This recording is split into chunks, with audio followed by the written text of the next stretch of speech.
BJP had one-way run to the power and control, complete control. That's not true. If you look at data and events closely, I, with my limited understanding, can pick at least 3 significant opportunities which opposition had when they could have really pushed BJP on the back foot. The first one start right early in 2015. A lot of us, we have forgotten.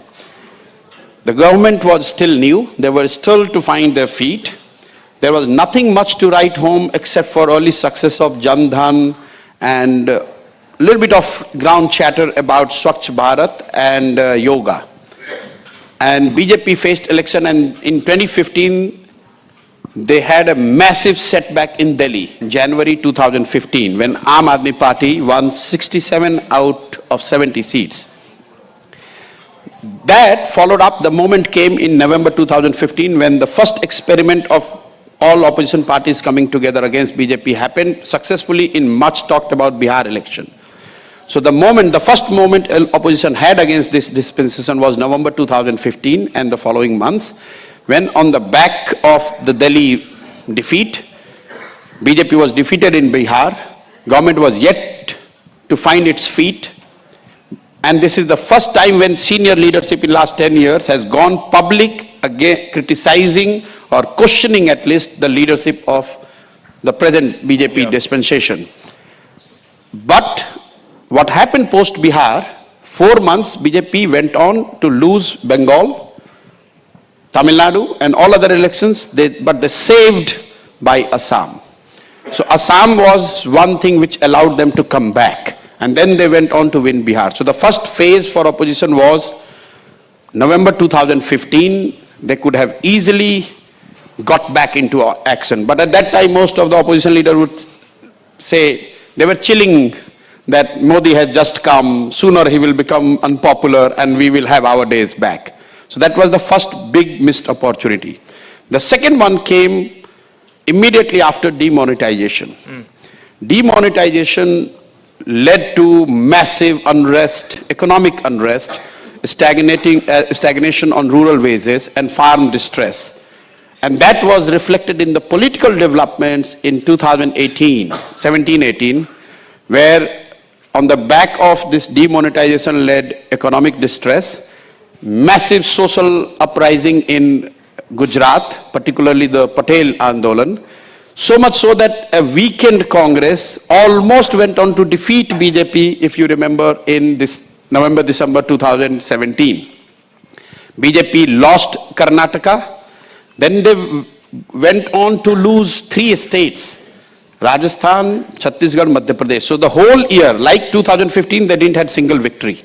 Between January 2014 to May 2015, almost 15 months, first episode, BJP did not get any victory. Somehow they just managed Assam, and which was a purely mistake of Congress that time. They did not handle their internal affairs correctly. They went with old guard, Mr. Gogoi, who was facing 3-term incumbency, and that allowed BJP to come back. Similarly, in this phase, which started post-demonetization, and data will tell you, economy was in trouble, there was rural unrest, farmers' distress, rural wages stagnated, and on top of that, political setback in Gujarat, then Karnataka, Madhya Pradesh, Chhattisgarh, Rajasthan. Everything BJP lost. But Congress made major mistakes again, because in what happened in following 4 months, they missed out on taking on 2 key allies of NDA of that time. One was ever-changing Nitish Kumar and Shiv Sena. If you go dig deeper, your political journalists, reporters will tell you that both Shiv Sena and Nitish Kumar were almost willing to shift to the UPA side.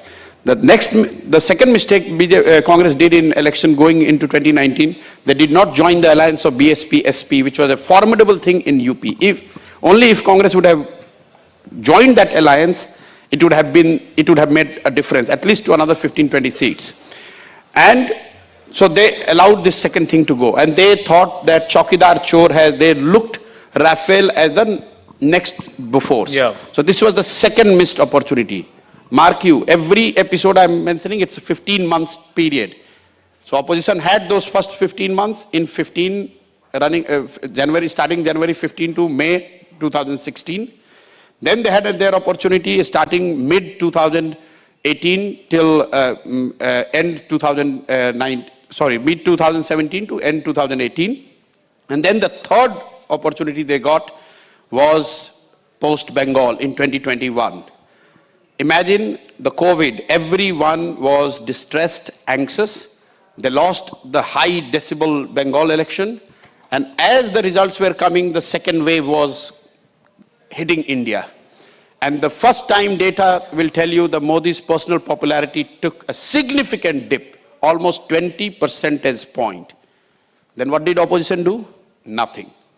So it's not that opposition never had these opportunities, but you know, as we say in cricket, you have to take your chances. You have to convert even half chances. Here you have 3 full 12 to 15 months time period when BJP was on back foot. They had no way to go. You were on top and you just simply allowed them to make a comeback. And if you allow these things to do, as in cricket we say, if you drop 3 catches of a good batsman, he's going to make you pay. And that is what is happening. Yeah. You know, So please don't say that BJP has not been under pressure. Don't say that people are all in awe with BJP, everyone is for them. People right from the day one, opposition, those who are opposed to BJP, right, for right or wrong reason, they have tried. They have given opportunity. It's simply opposition parties hasn't taken it. And the formations, they have not been able to capitalize on it. And that's why they are facing a situation where to many of us is looking that there is no way out, at least in near term, in next 5 to 6 months time. And you know, one of the things that the reason opposition doesn't get its act together is a lot of internal issues in the parties, right? I mean, maybe there aren't internal issues in TMC or in, you know, the regional parties, but in the Congress. Tell me, Anand, when Bihar was won in 2015, BJP lost Delhi in January. They lost in November 2015 Bihar. So whole year, they did not win a single election. BJP senior leadership of that time, they went public, please check the records. They questioned the leadership style and how BJP is now run. Fast forward 4 months, they lost Bengal, they lost Tamil Nadu, all 4 states, but for Assam.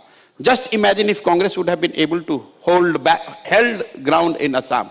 What did it require? It required Congress at that time to manage their internal affairs, Gogoi versus Hemant Biswa Sarma, little better. You know, again, I will give in tennis, in a 5-hour match, there is 1 point which you miss and you lose. So what if I would... So it's not only a function of, you know, too many parties, too many contracts. It was at that time, I remember distinctly, meeting Congress leadership. I came with Mr. Nitish Kumar at that time, and we were literally begging them that please, for God's sake, put your effort in Assam. BJP must not win Assam. If that happens, then it will be a major setback. They did not put their act together. No, and it was only for Congress to win Assam or to hold Assam. No, but so I think the internal issues is one of the reasons that the opposition is not getting its act together. What I'm trying to, is what you're also saying, is that it's a leadership failure. When you get a chance, you have to make it count. But as simple as this. But aren't there also internal issues in the BJP? Of course, I'm telling you that these internal issues have surfaced. Yes. But internal issues will come up on the surface only when they are on the back foot. When you are dominating, then again. You know, in Delhi, for instance, right, there was a whole talk when they imported a chief ministerial candidate who wasn't from the ranks. There was a lot of rebellion, there was a lot of unhappiness amongst the old RSS workers, the BJP people, for supporting a new face. See, these things in politics, dissent, rebellion, dissent is always there. When going is good, you are able to manage it better. If going is tough, then it's not going to be easy to manage because people are not seeing their future there. Is there a threat in the BJP internally now? Not threat as in terms of sabotage, any of that. I'm not going to those words. No. But you know, the way that Shivraj-ji, Vasundhara-ji... No, nothing. Until and unless they are pushed electorally on the back foot, no internal dissent will come to the surface, no matter how much you talk and how much merit is there. Maybe the truth is there, what you're saying. But for it to come on the surface, they need to take an electoral setback. So what- And when the electoral setback happens, then opposition has to be on their toes. They have to make them count. Then only this dissent you can benefit from. No, what if we frame this differently, the opposition's predicament? So, what if we say that the opposition has not yet found the language to take on the Hinduism or Hindutva of the BJP? No, let me just finish. So, they've tried, let's say, 4 different tacks. One is they've said caste, mandal. Second, they've said secular concerns, whether it's COVID or it's unemployment or it's price rise. Third, they've said, this alliance math, that we'll just get together, we'll make these Mahagadbandhans and that will take care of it. Fourth is the Me Too Hindutva, that I will also be Hindu and I will wear the janeu and I will go to the temple. So these are the 4 tacks that they've tried to take on the BJP's Hindutva. Do you think the answer is a 5th one, or do you think it's a combination of these 4? I think we are missing the jungle for the wood. I know a lot of people sitting in Delhi, they are too obsessed with this idea of Hindutva, Hinduism, let's take fact as it is. Let's say those who believe in BJP's Hindutva, they are with them. But even if they are with them, let's take that there is a lot of people who are fans of Mr. Modi or their voter and admirers of him. They have the organization, they have the message, machinery, everything. But put together, they are only 38. The 100 people who went to vote, only 38 voted for BJP. The remaining 62, despite the message, despite Hindutva, despite organization, despite the muscle, electoral and financial muscle, they were still opposed to BJP. Now the challenge is how to get the majority of this 62. One way to look at it is simply those who are, I would say, being lazy, they are just saying that all who got 62, they come together in the room and then hence we will get 62. The approach being followed in this India thing. It's not going to work because you don't only have to bring people and the parties together, you also have to build synergy between them. Synergy in terms of narrative, synergy in terms of their grassroots efforts, synergy in terms of their campaign on the ground. Merely putting people together are not going to give you 62. So if I am advising someone who is fighting or trying to fight BJP, I would say that let's keep this 32, even add 2% more to BJP and say that 40% are not going to vote for us. But there is still a denominator to play. And that denominator is 60%. How do I get 60% of that 60%?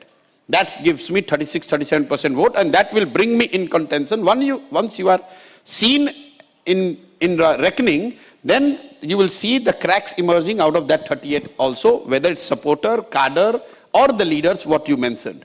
But unless you cross 30, nobody will find courage to come and join forces with you.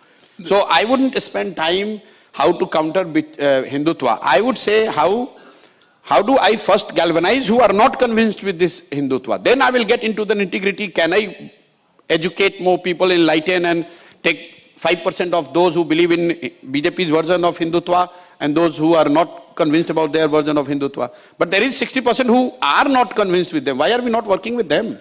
The Mandir didn't take 38. You don't think Mandir has taken 38% to 50%? No, certainly there was no Mandir in 2019. There was no Mandir in 2014. Now post Mandir, that 38 isn't getting again, more consolidated? My sense is Mandir is a very big issue, has been made now a big issue. It is a big issue, big chatter point. It will certainly, it will enthuse BJP cadres, supporters, voters, and to that extent maybe the polling percentage will be higher. To that extent probably the dissent would be crossed within BJP ecosystem. Yeah. To that extent, probably people will be more enthused to go and vote. But is it breaking into that 62? Probably not. I do not meet many people who, after 10 years observing, seeing what BJP is doing, right or wrong, and saying that just because Mandir is there, now I'm shifting.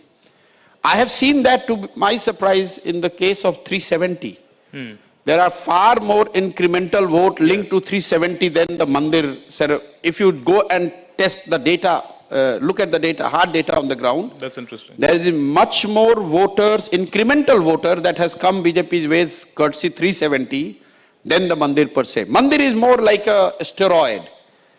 It's not the drug which is going to give you good health. Yeah. It's a steroid. Definitely it's an steroid, but not, it's not going to give you an incremental vote. Fair. So to get the 60 of the 60, that you're, how you phrased it, and just to take Vandita's point forward, a lot of people use the word secular. That's the way we're going to get the... Is anyone using the word secular? Sometimes I struggle, I don't find it... No, so the word secular actually become a bad word now, because if the opposition uses it, it's used against them. If the government uses it against them... See, opposition is not losing because of use or not using secular. Opposition is losing because simply they are not up to the task. They have been, sorry to say, they have been lazy. 5 years, you make India Alliance. Just take this example. You made India Alliance for whatever it is worth. You made 9 months before general election. Tell me what prevented all these wise men and women who are running the opposition party and part of India Alliance to do the same thing 2 years back or immediately after Bengal, when chips were down for BJP. That was the time for you to make India Alliance if you believed in this. Assume that you forgot 2 years. You were roaming around in the world. You were not concerned about that. You thought general election is very far off. Imagine Mr. Modi would have started the Mandir whole making schedule would have done 2 years back to match it with this January thing. Yes. Now you are crying foul, oh, he has planned it so close to the general election, this, that. But he has planned 2 years back. What did you do? 2 years back you were thinking, okay, we will do it when the general election comes. So I think they have, and even when you made, just take this example, when they made first meeting of India Alliance, if I recall correctly, it was in June 2023. Yeah. June 2023, and we are sitting now in end. Today is February 2024. Yeah. India Alliance has not done one single public meeting. The total number of work hours for India Alliance is 6 days, including tea, coffee served. 6 days. You tell me, if Rahul Gandhi can go for a Europe trip for 6 days, what prevented these India Alliance people to lock themselves in a place and do this 6 days job and finish it in June itself? Why are you meeting once in 3 months? And that too, before they go to the meeting place, they book their return ticket. So every meeting you hear that so-and-so leader went before meeting ended. Why? Because they had a flight to catch. Just imagine what seriousness But 2 you're years showing. ago... And then you and I, we are analyzing whether to call Hindutwadi. Yeah, where is the effort? You put an effort, then we get into this nitty-gritty. What's the cause that brought them in that room? It's just anti-Modi, anti-BJP. That's the only... No, cause is that everyone wants to survive. It's not anti-Modi. They want to survive. They want to hold on to the ground. That's not a consumer-facing cause, no? Like, I want to survive. That's why we're meeting. I mean, what is the bid to the voter? Why should the voter... what is that one thing, that one agenda point, like you were saying, that puts all these... No, they have not been able to put that agenda point. That's why they are struggling. So what should it be? What should it be? If it's not secular, I don't know. Luckily, I'm not in a space where I have to advise what it should be. But certainly, what is appearing on, what is very clear to us, that they have not been able to put that narrative, agenda point, whatever, that would have galvanized the country. What could it be? Is it unemployment? Is it secular? Is it... well-being, jobs? Is it, I don't know, what is it? Well-being of vast majority of Indians. That has not necessarily improved, not by the as much as what government claims. And there is quite a bit of unrest on that count. Well-being in totality. Now, well-being of people in Delhi and well-being of people in Bihar are two different yardsticks. Yeah. Their aspirations are different. But in general, the well-being of vast majority of Indians is not necessarily as good as what government is claiming, and that should have been the opening for the opposition. But economy is doing very well, by any standard. No, I don't think so. So you look at the data that has come yesterday, 60% people who make less than 5,000 rupees are saying that economy has worsened. Their economic situation has worsened. So which data you're talking about? So the trickle down is a problem. No, it's not trickle down. Those who are rich, 25% of them, even 25% of them also have said that economic situation has worsened. But those who are making less than 5,000, 61% of those who are making 5,000 or less per month are saying that in last 10 years economic situation has worsened for them. So where is the, but see, if there is a field and there is paddy, that is not going to fill your stomach. You need to harvest that paddy for you and convert it into rice and cook it for yourself to eat. So there is a lot of distrust, a lot of unrest, a lot of dissent, but somebody need to, and that's the role of a political formation or a party in a democracy. People on their own, they cannot do it. They will do it, but if they do it, then it will become like a street-based revolution. You said the opposition should have started 2 years ago. 2 years I ago. just give one example. They would have done so many other things. But you have been now doing your Bihar Yatra for the last, 17 months. So 2 years ago, were you not advising some of these same leaders of the opposition? No, I see. I'm talking to you. Am I advising you? If we are chatting, we will, I will sit with Anant and what Indian Express should be doing. We can have a free-floating chat. But that's which has happened. which happens. So, no, post-Bengal, I have spoken to a lot of people, including Congress, great length, much of is known in the public domain. But after that, I have realized that they are not necessarily, they want to do it, but they want to do it their way. Unfortunately, in my limited understanding, there is no way I could do this, something different, following the same way what they are following. In your yatra, you speak a new kind of language. You berate the voter. You tell the voter that you are not voting, keeping your child's future in mind. And that's why you're getting the kind of politics and policy that you're getting. You're getting the politics of caste and religion because you're not voting for your child's future. So can the voter not actually turn back and say to you that I have a limited menu of options? I have to give nobody is giving me a better school for my child, so I might as well vote for somebody who's giving me the temple or somebody who's my own caste person. Yeah. And also since you've been on the other side of the fence as well, when you were advising these people, did you not tell them to talk about people's children and their future? Well, first of all, you're comparing two different things. When I was advising these people or the parties, they are established parties. So advising an established party or making something from scratch are two different approaches, I would say. What you're saying that I'm telling people that just think about your son more than your religion, more than your caste, more than what India, where India should be. You think about where your son should be, where your daughter should be.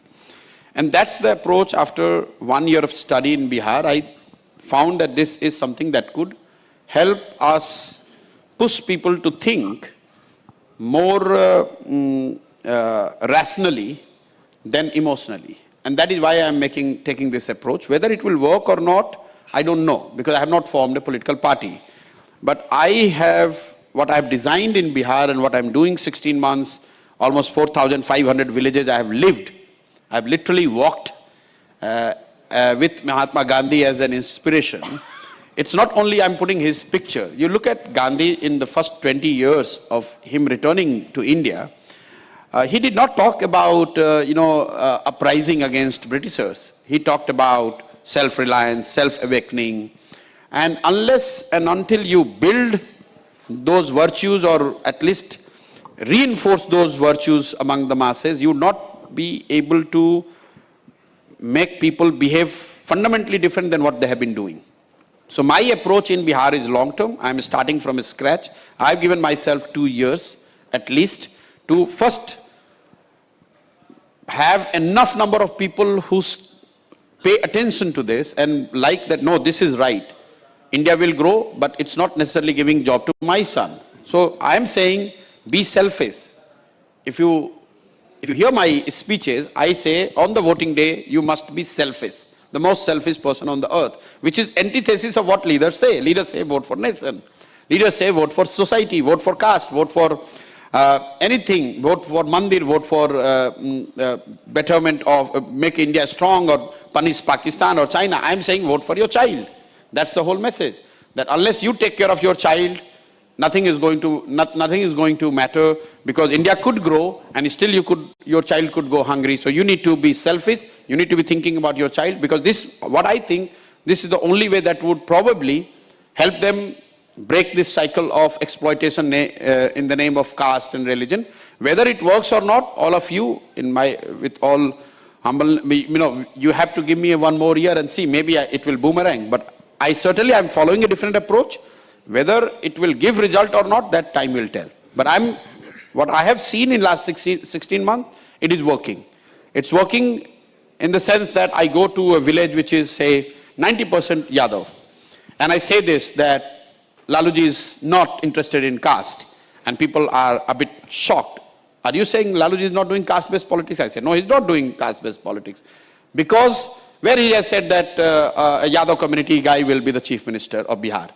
He is saying that my son will be the chief minister of Bihar. All Yadavs should vote for me. So it is not a caste-based politics. It's a politics based on politics for his son. So if Laluji is entitled to take care of his son or be bothered about his son more than the community, you as Yadav are also entitled to first think about your son, then thinking about the other community, and people love it. And I see it on, visually people love it. They don't, otherwise I would have been thrown out. If I say this thing, that Laluji is doing politics for his son, you say this in Bihar, before me, people would have said that, you'd be chased from the village. And I move without security, I don't take any assistance, I do this free-floating discussion on the roadside, and nobody has uttered a single word, derogatory word. Whether they will vote for me when we'll form the party, that's a different story. But there is so much appreciation which I hear and see and feel. And again, I say it's an hypothesis which we are trying to test. I'm willing to give my 3 years of my life to test it, but if it works, it can give you dramatically different result than what people have been seeing till now. We can spend some time on how much the voters' thought process has changed in the last 10, 12 years, since you've been advising and till now you're actually becoming an activist yourself. Has anything changed? Because, we all believe that the voter is very with us or against us. You're either pro-Hindu, you're anti-Hindu, you're pro-minority, you're pro-caste, you're pro-your caste, you're not your caste. So, has the voters, what the voter wants from the politician, has that changed, or is it still the same that's always been? Wohi roti, kapda, makan, mera kya? See, the voters are not separate class. They are merely reflection of society. They are a subset of society. Yes.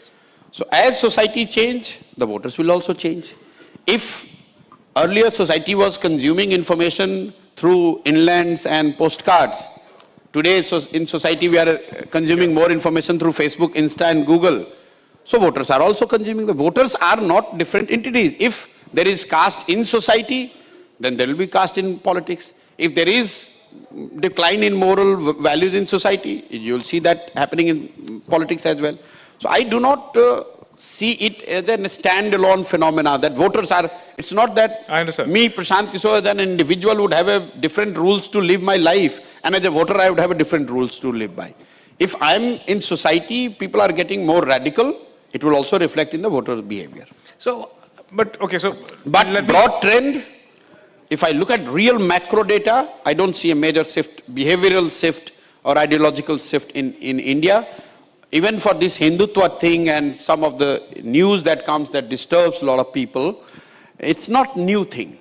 This Hindu-Muslim divide is not something that has started happening in last 4 years or 10 years. This was always there, almost like more than a century ago. It's just that some of those elements who otherwise were not saying these things or doing these things on the street are finding or getting emboldened in a supportive environment to come and say those things more loudly on social media or on the streets. But it was always there in society.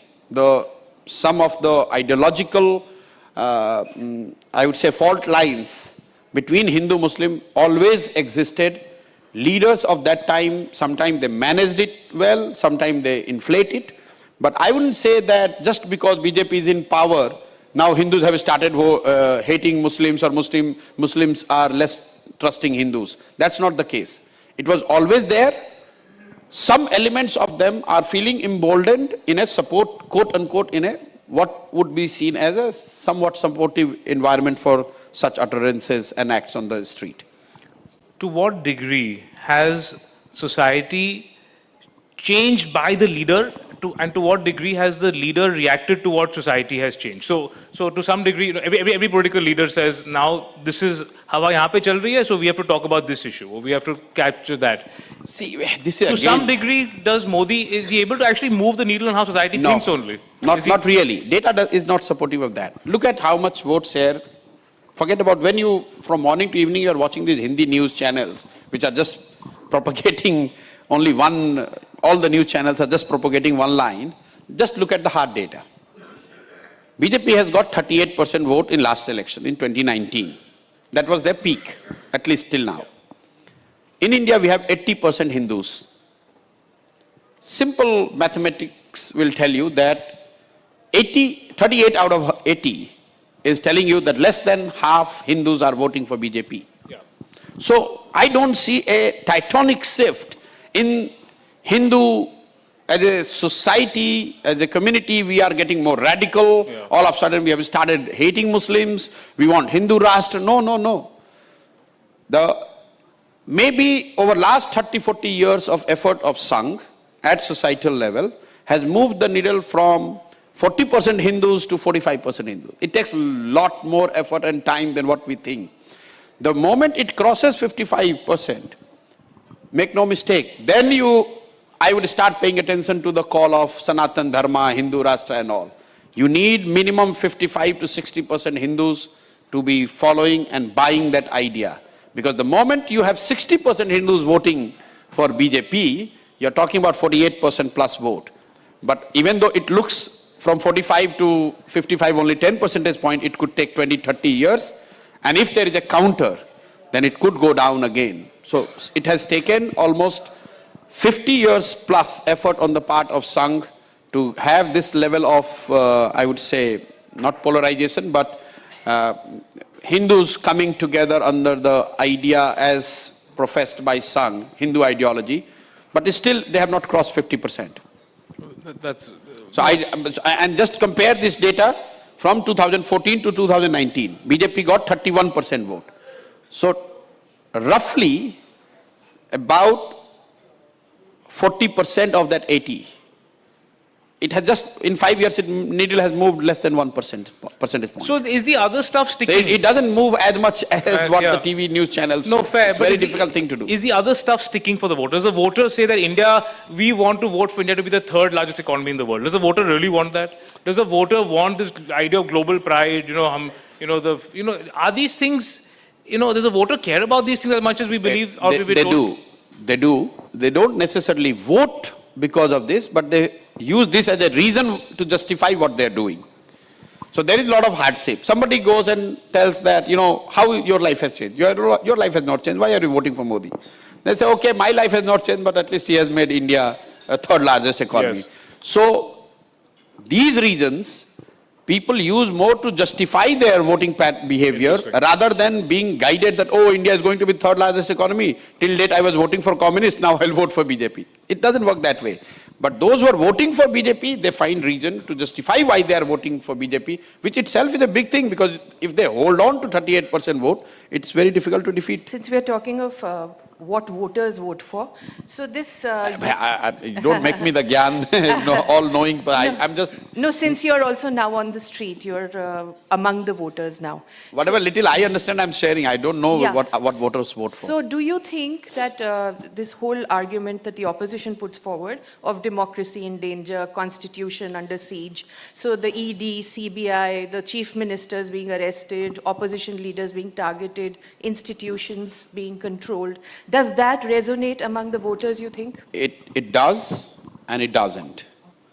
It does, and that's why you see very different results in Lok Sabha versus Vidhan Sabha. You go to the village and you talk to the person that you voted for Modi in Lok Sabha. Why are you voting for a regional party or somebody else in Vidhan Sabha? Among one of the most cited reasons is we don't want all power in the hands of one person.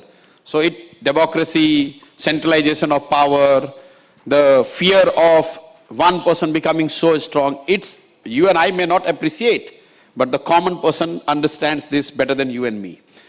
It doesn't because, coming to the second, it does, I said, it doesn't because India has seen this kind of centralization of power in the past as well. So some of the BJP supporters or voters, if you go and talk about misuse of institution, they will immediately give you the answer, but it has happened during Indiraji's time as well. Congress has also done this, and that's why I said that what Modi is today in voting terms, in political terms, is almost like has become what Indira Gandhi was in 80s for Congress. So people were voting for Indira Gandhi, and that has led to centralization, and depends on that individual. When you have got that much power, when millions of voters are voting purely basis who you are, then whatever comes to your mind becomes the law. India is Indira, Indira is India. So it's not that if India would have not seen this phenomena before, the reaction would have been that much bigger. But people have seen this kind of centralization of power and use or misuse. So it's much muted, but it's not absent. People are aware of it, and it is also backed by data. You look at the Modi's ability to transfer vote, to get vote for BJP in Lok Sabha versus Vidhan Sabha. This is another data point I always highlight. Between 2014 to 2019, BJP's underperformance in assembly elections was close to 3 percentage point, meaning BJP, despite Mr. Modi's campaigning aggressively, talking about double engine and that vote is coming to me, BJP underperformed by 3 percentage point. Between 2019 to 2000, now the BJP underperformance in assembly is almost reaching now 9 percentage point. So what does it tell you? Between 2014 and 19, people were blindly voting not only for Modi, also to his call, whoever he wanted people to vote for. It's going down. It's going down for two reasons. First, some of who he asked people to vote for, they did not deliver in the eyes of people. Second, his own charisma is probably has taken a little bit of hit. And third, of what we said, people don't want they are seeing the sign of somebody becoming too strong, so sometimes in their head they are balancing it. It doesn't appear that in a obvious, but at a macro level, it is the balancing on the part of the people. That's how I see it. But then shouldn't BJP and Modi therefore bank more on the local leaders like a Vasundhara ji, like a Shivraj ji, like a Yogi ji, rather than You can't be Sehwag and Dravid at the same time. You decided what you want to be. And can you not and you can't be a Sonia Gandhi and Indira Gandhi at the same time. Indira Gandhi had her own style and that worked. Sonia Gandhi had her own style that worked, but they were for the same party, same ideology, same set of people. They had a very distinct approach. Similarly, what Modi has opted is very different than what Vajpayee ji has opted for. Vajpayee Advani era and Modi Shah era is very different. Though they are dealing with the same ideological space, same voter set and everything, but it's a different approach. Now they cannot turn and become a consensus maker like Vajpayee. So they have to continue doing what they are doing. And unfortunate or the risky thing about this is, I see the trend only getting more thriller. So somebody asked me who will be who will replace Modi or who will be the next who will succeed Modi. And I always say nobody knows and no one should make a prediction, but one thing is very clear, whoever comes after him will be more hardliner than what Mr. Modi is. Would make Mr. Modi look on relative basis, would make Mr. Modi look liberal than what he or she is going to be. No, given that's very clear. Directionally, it's very clear. Given the Modi model, where he gives no space or quarters. I wouldn't call it Modi model. Yeah, no, so given his leadership style or approach that you're talking of, what explains the cult of Yogi? It's nowhere close to Mr. Modi. No, but don't make this mistake. No, it's still an exception. No, it's not an exception. But for Mr. Modi, Mr. Yogi would not be able to pull off UP on his own. Make no mistake. Mr. Modi is still the vote catcher. All others are there. But there's a huge difference, huge difference. You take out Mr. Modi and have the election tomorrow with Mr. Yogi alone, he would find it difficult. Not yet. He has not reached that stage yet. It's like during Vajpayee and Advani's era, Modi was a very powerful leader, very popular leader in Gujarat. But he needed Vajpayee. He needed Vajpayee to keep winning. Now he has reached a stage when he doesn't need necessarily in that way Mr. Vajpayee or Advani. He can win it on his own. So Mr. Yogi has not reached the stage where he can do it without Mr. Modi. At least that's how I think. No, he may not be competing. That cult is in making. Yeah, but that cult is in making. But if he ever becomes big enough. But it is not about Mr. Yogi. It is about what I said earlier. It is about having a more hardliner as the face and the leader of the dispensation called BJP Sangh. No, among the It's not person-centric. among the BJP chief ministers, Yogi stands out because there is nobody No, else. if you are chief minister of a state as big as UP, you would stand out any which way. Also, who he is, he would stand out. The size and who he is, his background, his pedigree is making a stand out. But you see, all BJP chief ministers are literally competing to appear more hardliner than their predecessors. So today, Madhya Pradesh chief minister or Rajasthan chief minister would make conscious effort and would make it obvious to the world that they are more Hindutvadi or more closer to the hardliner thought process of BJP than what their predecessors were. So what I'm saying, it is a more of a directional call. Don't be bothered about who the individual is. Whoever individual comes and takes that position has no option but to behave that way. We're using the word hardliner, and that's correct, obviously. But is there also, would you also concede that there is also some element of governance that's actually changed? I mean, I would even ask the word, would you concede that there's an improvement in governance with these BJP, I BJP told names? you that what works for BJP is not only Hindutva. It's a four-layered thing. Yeah.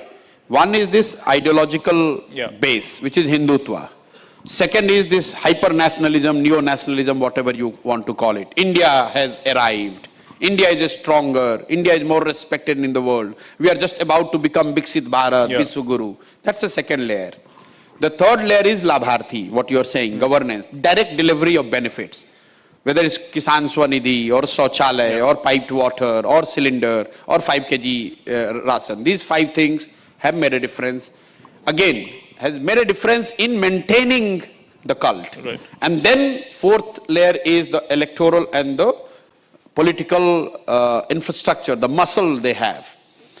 Put these 4 together, they are getting 38-40% vote. It's not one or other. But between 4, if you have to still, and Modi is omnipresent, linked to all 4. Yeah.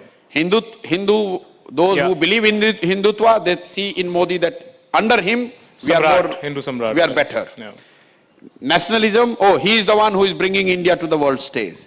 Labharthi, he is the one who is making us deliver, he is delivering this direct benefit which has never happened before.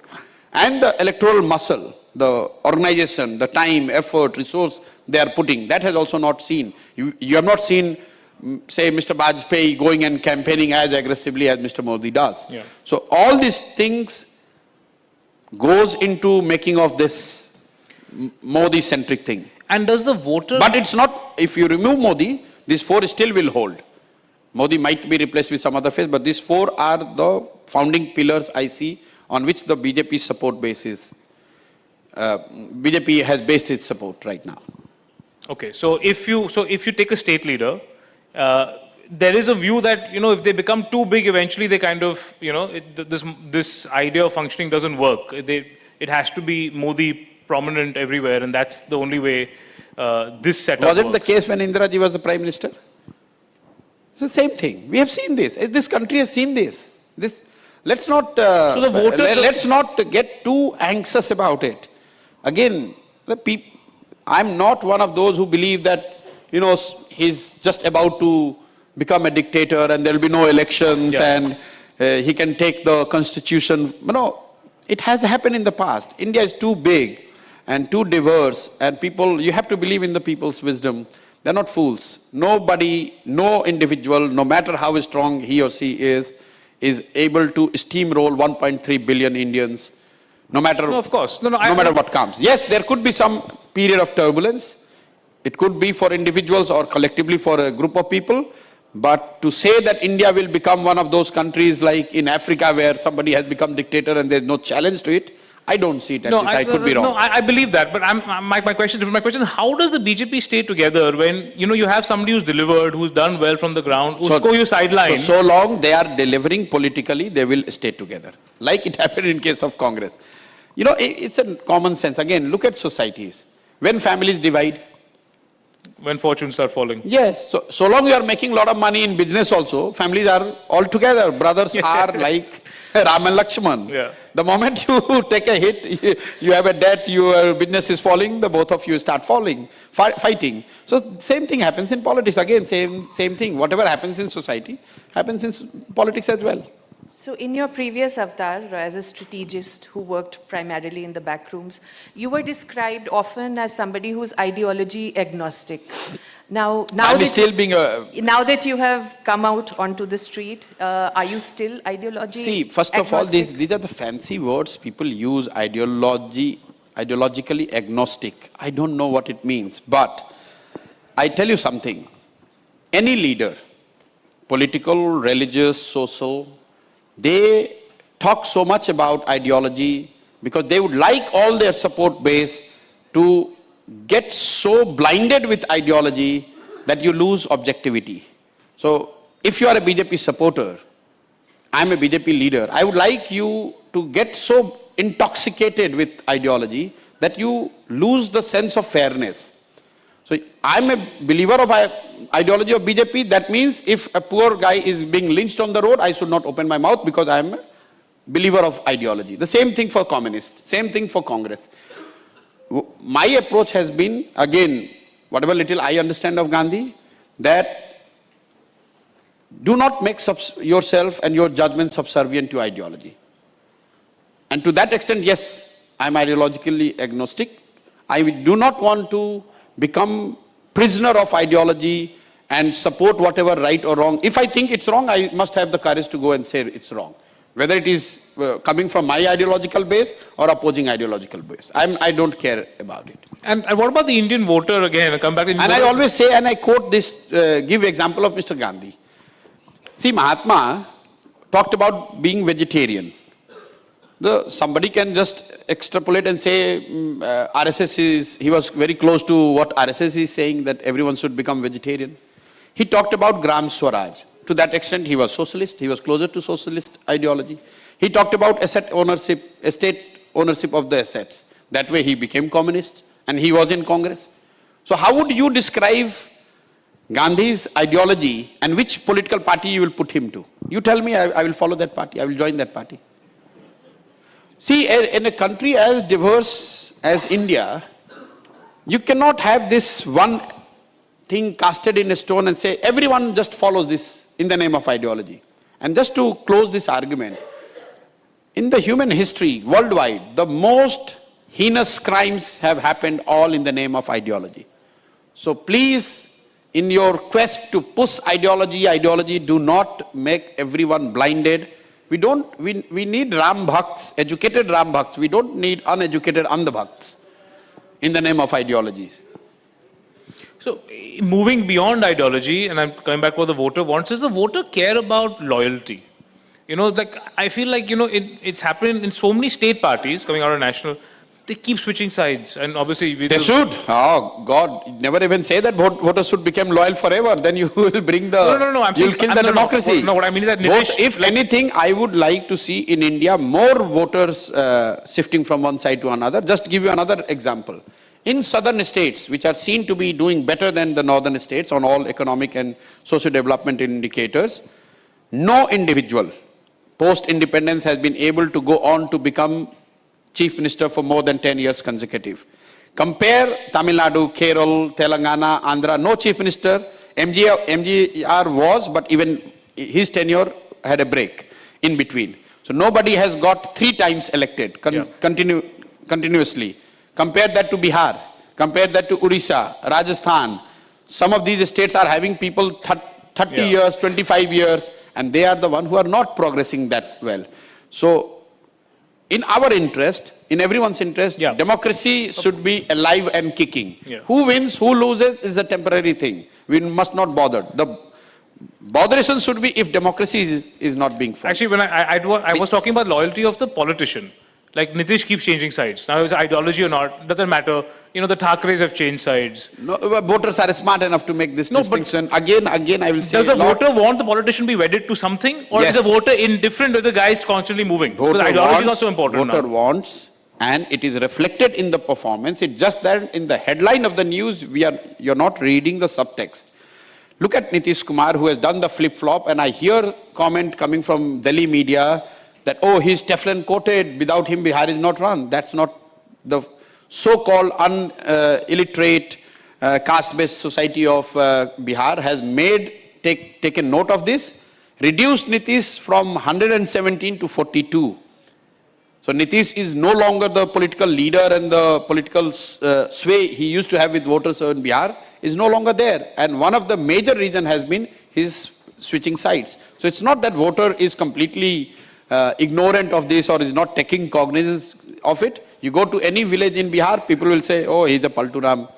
Even his own voters, even those who are voting for him, they are taking note of this. So people who have a strong vote base of their own, would you recommend that they stay in a ship which may not be kind of going to rise now, they stay in a sinking ship, so to say, rather than lose their own electoral sort of thing by jumping to the winning ship, by changing to the... I'm not getting the question. What would you recommend, would you advise a candidate who has his own vote base, wherever in the country, would you advise him who's considering to jump ship to the winning party? Anybody who does politics knows that you don't trade off your core vote.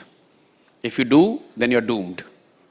Whoever you see as your core voter, like BJP, if they say, we will not be pro-Hindutva voters would not be our core voter, then BJP is doomed. There is no way they can build on it. So similarly, the left of center parties who claim to be representing the ideology of left of center, they must build and invest in the core. Yeah. That is the problem. They have not invested enough in their core. If the core shifts, then there is no incremental vote. Let me just rephrase my very badly phrased question. Jyotiraditya Scindia moved from Congress to BJP. No, give me a sec. A lot of people are considering this, what we hear. A lot of people like Jyotiraditya. There's a Milind Deora's move to... Jyotiraditya Scindia or individuals, they are not institutions. They are not individuals. But they have a vote base. They don't have any vote base. They are just migratory birds. They are going which side the wind is going. They are not Jyotiraditya But they have some vote base. Since when he has become the grassroots leader, who is Jyotiraditya Scindia? Okay. Who is Jyotiraditya Scindia? But for his father, and his father drawing from the royalty he is coming from, in what is his other pehchan in Madhya Pradesh or India today? So Congress was wrong in first rewarding such people, and if you do wrong, you will face the consequences. All these people, the so-called 4 or 5 leaders which media talks so much, tell me what they have done. Pandit Jawaharlal Nehru, for some of you would know, he has spent 8 years with a steel box and building village level Congress committee in 1920s. Just read this book. How many 8 years he has spent doing that? How many of these leaders have gone to a village and built an organization or cadre or sangathan? They straight were brought in as a cabinet ministers because they were son and daughters of so and so. Now you thought that they are the big names, but they are, at best, they are the potted plants. Has it hurt Shiv Sena? They are the potted plants. That's it. So long the environment is conducive, it looked good in your drawing room. They didn't have the ability to grow within the natural setting. So Nitish is not a potted plant. He's not. So to get back to Nitish, what explains this discrepancy that on the one side, as you said, the people have punished him from 100 and something, he's come down to 40 something. Then what explains the fact that no matter which side he's on, he's the always CM? He is CM because sometimes the arithmetic is such, and why Nitish gets the CM position. I tell you why. It's because why countries in Africa with lot of mineral resource get more civil wars. Bihar, so like more minerals, meaning more people are willing to compromise and to get the riches from that mineral. Similarly, Bihar, UP states, they have become the source of the maximum number of member parliament. So what Congress did with Lalu, then it's not that Congress leadership, Manmohan Singh, Sonia Gandhi would not know the governance track record of Mr. Lalu Yadav, but still they choose to go with him because they wanted 20, 25, 30 MPs coming from Bihar, even if it came at the cost of complete failure on the governance front by Lalu. Same thing is BJP doing. BJP has not got Nitish Kumar because Nitish Kumar will get him more vote or seat or etc. Just I want to put this on record.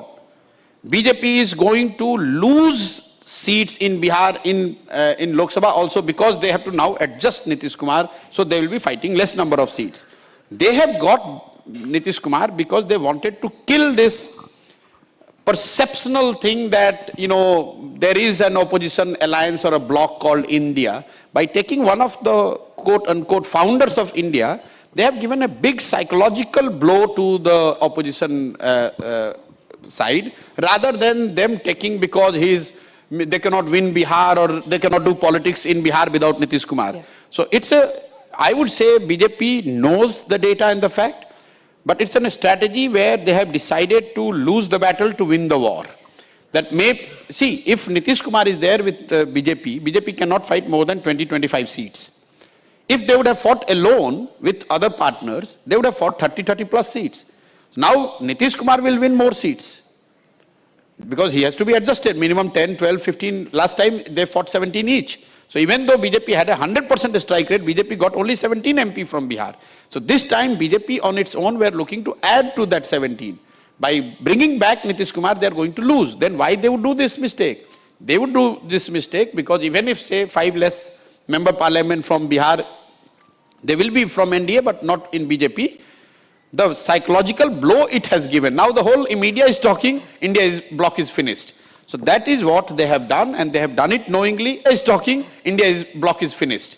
So that is what they have done, and they have done it knowingly. After the election, they will treat it very differently. Yeah, so now that the psychological blow has been delivered, Yes. do you see in the very near future the BJP swallowing Nitish Kumar and the JDU? They are already swallowing. It's a work in progress.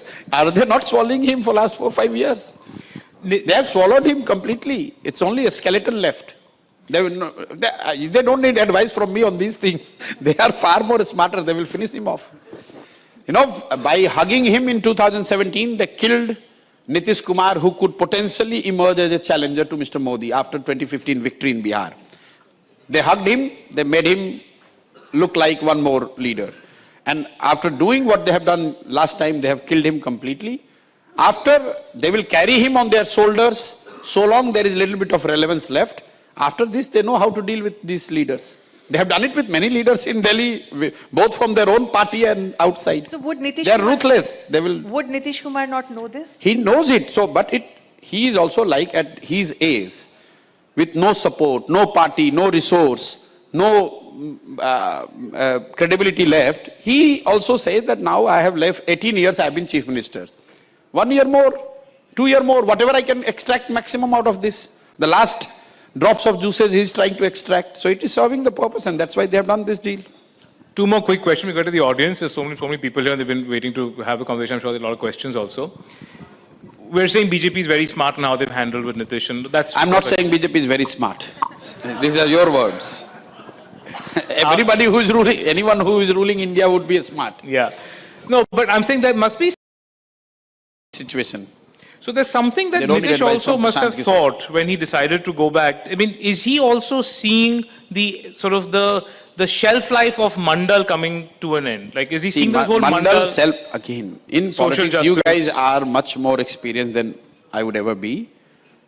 Anything, whether it's Ram Mandir or Mandal or Bofors, Jan Lokpal, in politics, in your life, you can use it only once. You can milch it only once. But they've been using Mandal as a main plank for which... No, Mandal gave them the result of likes of Mulayam, Lalu, yes, only for 5 years in early 90s. After that, it has got a diminishing return. Now it has reached a stage when they have talked about caste-based survey, they have increased the reservation to 65%, still Nitish had to run back to Modi. Why? Because that is not going to give you result. That's not going to give you results. As much it holds true for Ram Mandir, it holds true for Mandal, it holds... Imagine Aam Aadmi Party is starting a Jan Lokpal Andolan today. Any one of here thinks that it is going to give them any vote. It did at one point of time. You can't... You have to be fresh. वो काट की हांडी बार-बार नहीं चढ़ती है politics में. You have to make a new काट की हांडी and then sell it again. And that is where Modi has his advantage. In 2002, he was selling Hindu Hriday Samrat. In 2007, he was selling himself as an able administrator, uncorruptible, means business. By 2011-12, he was selling himself as somebody who can replicate what he did in Gujarat to India. By 2019, he was not selling the same thing. By 2019, he was saying, I'm the one who can take India to its rightful place. I can take on Modi, this whole Pulwama thing. I will give India the rightful place in the world hierarchy. By 2024, he's not saying that. He's saying, I'm the one who has brought Ram back to India. So look at his own evolution in last 2002 to 2004. Today, people see as if he has brought back Ram after 500 years. Ram is back courtesy Modi.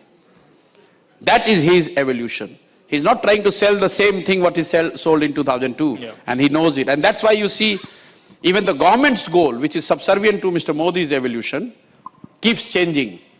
From everyone will have household roof on their head by 2020. 2020 come and gone. Now you talk about 5 trillion economy, come and gone. Now you talk about Atmanirbhar Bharat, come and gone. Now we are talking about being the top 3 economy in the world. So it keeps changing. So he's selling a new idea. He's not selling the old one. And since you've worked with Modi so closely before, and you've known him, one of very few people. I don't know anyone can claim that you know him, but yes, I worked long enough, yes. 3 years almost. Do you, just the relationship between the RSS and the BJP, how critical is that for BJP to win? And what is that relationship? Wonderfully perfect? Is it always going to be a little bit of squabbles? How do you see that relationship today? In complete harmony. The reason being that the timelines for both are different. So the political leadership, the timeline is more short run. You want to win elections, you want to be in power, you want to do in terms of policy what you want to do. For Sangh, it is more long term, 20 years, 30 years. Take for example West Bengal. The present leadership took the risk, it would be called as a political risk, and went on to fight Bengal. They lost. So there was some setback to Modi and Shah. But as far as Sangh is concerned, it has opened a new frontier. Now there are thousands of Sakha, which otherwise would not have been there in Bengal. So these guys are taking political risk, and they have been able to successfully pull it off, at least till now, which is suiting Sangh, because you are expanding their ideology. So if you are having a 20-year timeline, you say, okay, these individuals have a self-life, 15 years, 20 years, 30 years, but the ideological expansion from Sangh's point of view is, there's only one way, which is it keeps on expanding and expanding and expanding. So that's why there is an harmony compared to a situation, say Vajpayee, Advani. Their approach would have been, let Mamata Banerjee be there. We do an alliance, we will not take the risk, it will disturb the ally. That also restricted the expansion of Sangh. So when these guys are taking political risk, they are being more, I would say, aggressive. Sometimes they win, sometimes they lose. But Sangh is the winner in both cases. So that's why they are willing to take this short term, what some people say that Sangh is against Bhaktiwad and this and that. They see Bhakti is has a self-life, 20 years, 30 years, how long? But Sangh and the ideology will remain beyond. And that's why it appears to be more harmonious equation between Sangh and the present leadership of BJP versus what a lot of you would have seen, observed and written between Sangh and say Vajpayee, Advani era. Very interesting. But, you know, and this is my view, whenever I hear any BJP leader, whether it's Modi or somebody else speaking, a lot of other leaders. Okay, I'll say specifically with the Ram Mandir, because I was there and I was paying attention. You know, I felt that, and in many opportunities, that when the Sangh speaks, when Bhagwatji speaks or somebody else from the Sangh speaks, they sound much more moderate than the BJP leaders. Is that a fair statement to make?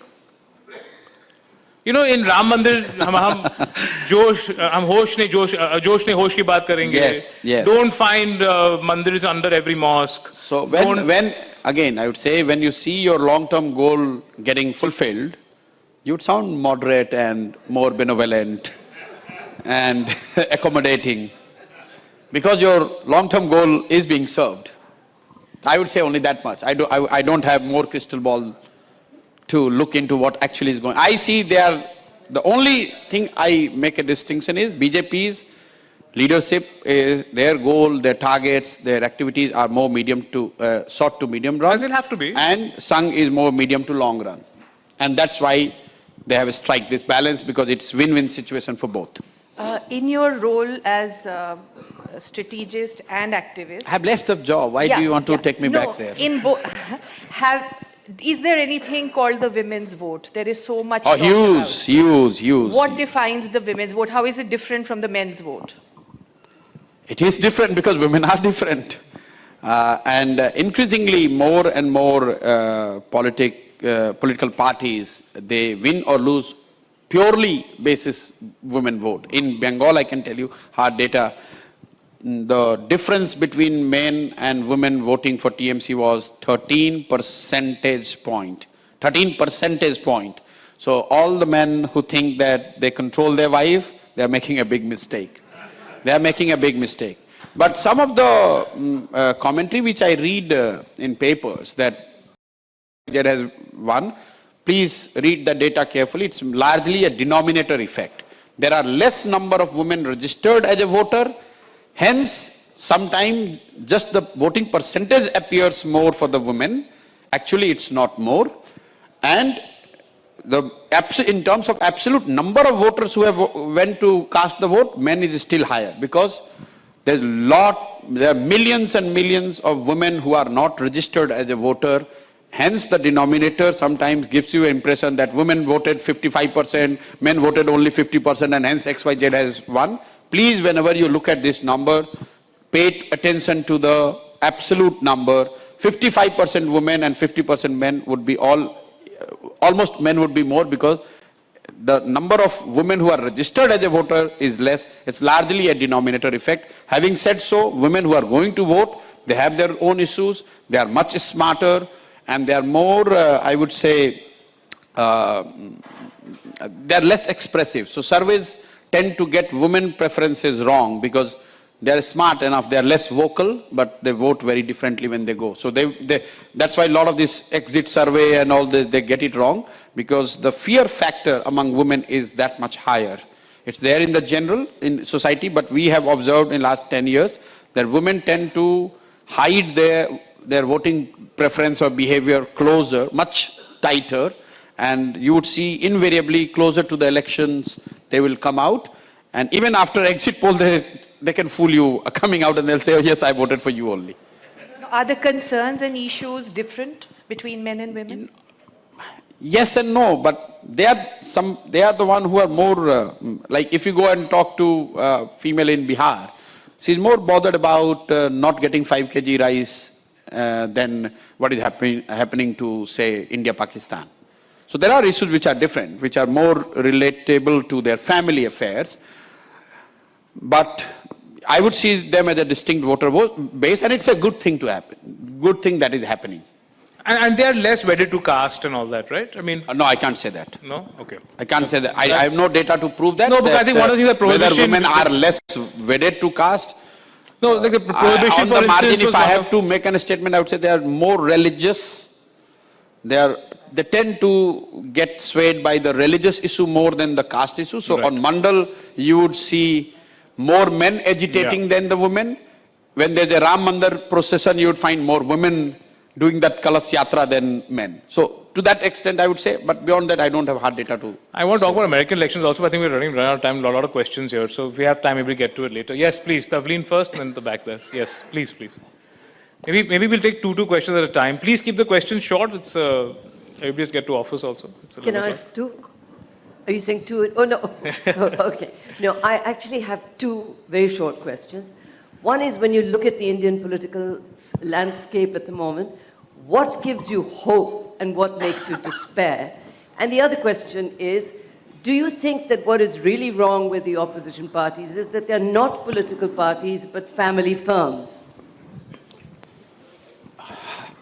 The second one is rather easy. It's not a question of only them being family firms. To some extent, it's right. It's just that they have killed the democratic flow, natural democratic flow that would have strengthened their party. So if you are a young political activist, or as somebody who is aspiring to be a politician in UP, Bihar, Odisha, would you look at Congress as a platform? Probably not, because you know that there is a ceiling. It will be only sons and daughters of somebody who has been in the past. So that the biggest disservice by promoting themselves or their sons and daughters they have done is to themselves, to their own parties. Make no mistake about it. The first one, what gives me hope, I don't see people as intimidated as the have-nots are not as intimidated as those who are well-offs in India. So that's a hope. And they still are the majority. The have-nots in India are still the majority. So I do not see them being fearful of saying, you go to any village, and I'm sure you are a veteran journalist, you go to a village, a woman would not mince word if she's not happy with Mr. Modi or Akhilesh Yadav or Rahul Gandhi. They don't mind saying what they want to say. Compared to an industrialist, he would always position his response as if, oh, the new God has arrived to save the whole entire humanity. What despairs is, again linked to this, those who are blessed with education, resource, in India, upper middle class, by and large, they continue to be very insensitive to those who are still at the bottom of the pyramid. So in India, as a society, those who are well-offs need to be a bit more aware. If not, I'm not saying they should do more, but that's a long shot, but at least they should be aware what their fellow citizens are facing or what they're suffering or what their life is all about. Just because you sit in Delhi, that doesn't mean that whole of India has become the Bisuguru and there's no problem. We still have close to 750 million people who do not make $2 a day. That's like roughly about 150 rupees.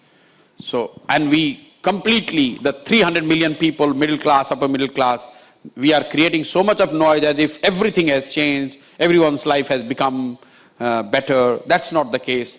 Almost 750 million people are still struggling for the basic needs. Just to give you an example of Bihar, people sitting here, you know, the old age pension is 400 rupees. 400 rupees. The person has to survive the whole month, everything in 400 rupees. Can any one of us would relate to the kind of life you'd be living if you have only 400 to live the whole month?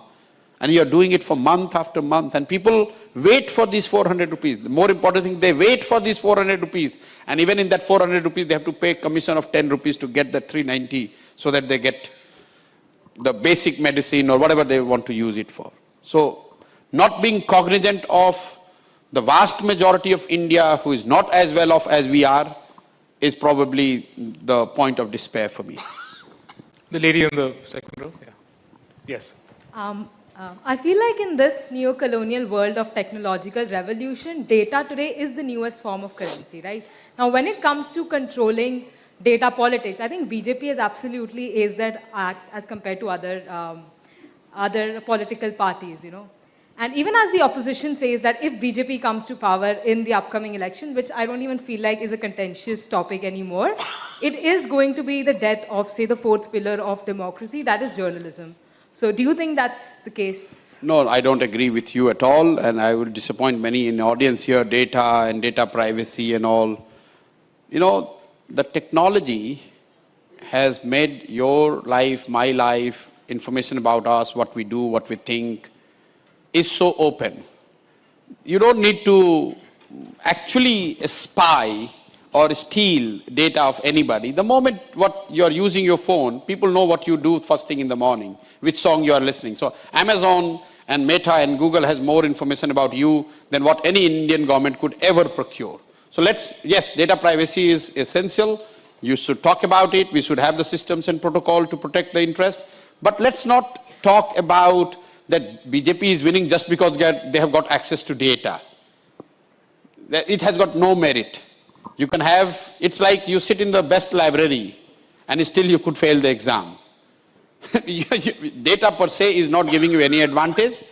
You need to know how to use it. And data is, look at social media. A lot of people think that BJP has the full control over it. Today, Rahul Gandhi's social media reach, engagement is higher than that of Mr. Modi. But still it's not giving him the result. Why is not giving the result? Because he's not saying the right thing. He is not trusted. So what I told them, who is using that data for what, is as important. What was important is Mahatma Gandhi, the messenger, and what he said. It doesn't matter whether he's delivered that message on a postcard, or today if he would have been here, probably he would have posted the same message on Facebook. It doesn't matter. What matters is who is the messenger and what message he is delivering. We are thinking that only Elon Musk and Meta owners would start ruling the globe. They have disproportionate influence because of the reach of their platform. But they are the not who can change the public sentiment in electoral sense, not at least in India. But does the voter care about civil liberties? They do, depending which class you're talking about. Not necessarily those who are struggling to meet. It's a survival versus right debate. Even in the developmental world, we hear this all the time. And there has been an enraging debate over the last 2 decades. And ultimately, experts all over the globe have come to the conclusion that yes, rights important as they are, it cannot take precedence over survival. You cannot put right over survival. Cool. Can you get a mic to Liz over the back there? Okay, you give it first here, please. And then to Liz at the back, then the young gentleman in front of her. My question is very short. And Sir, if you could just introduce, I know. Yeah, I'm Bharat Mehta. My question is that before 2014, there are a couple of schemes that were started by the UPA government and were opposed by BJP in general. And Mr. Modi, as the Chief Minister of Gujarat in particular, things like Adda and things, sorry? GST. GST, these two strongly. And in run up to 2014 elections, he used this as a strong instrument for opposing UPA government. But they have adopted the same schemes, used it effectively, and are showing us their own achievements in those things. Why has the voter not been able to understand as to why this shift has taken place, and why the opposition parties have not been able to take advantage of this shift?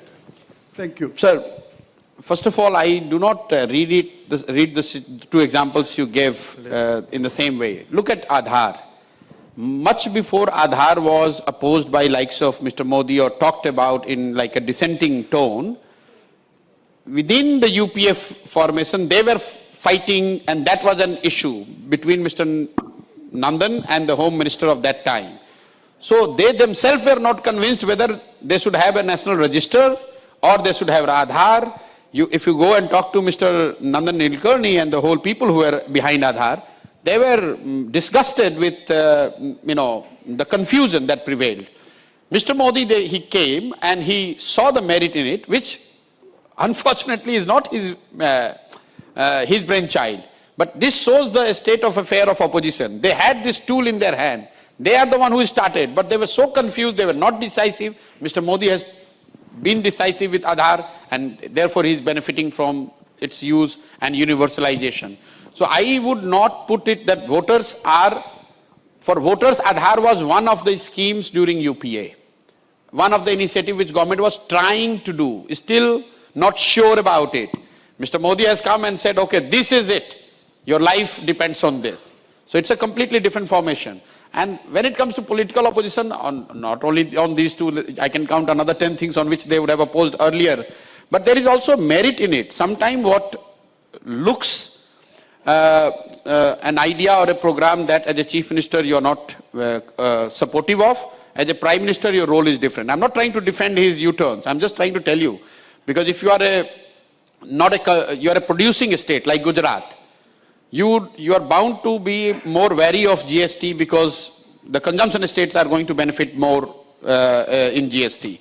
But when you are a prime minister, you are prime minister of both the manufacturing state as well as the consuming state. So sometimes it is the policy need is also there, and little bit of political shift, of course, there. But Aadhaar, I think it is a mess created by Congress. It was one of the missed opportunity. Despite having the great idea, they did not push it with the decisiveness that was needed, and hence they paid the price. And if you leave it, whether it is toilet, whether it is Nal Jal, whether it is Aadhaar, there are so many schemes when the opposition get up and say, oh, this was our initiative. Yes, it was your initiative, but you didn't do it at a scale. You didn't do it in a manner. You didn't convert it into a mass movement. You didn't do it in a manner which would have given you vote. Liz, please. Is Liz there? Yeah. Go ahead. So voter is smarter, sir. Go ahead, please. Is that Madhu Kishor? Yeah. Please go ahead. I'm a little out of turn, but Go ahead, since go you've ahead. given me the mic, two questions. My name is Madhu Kishor.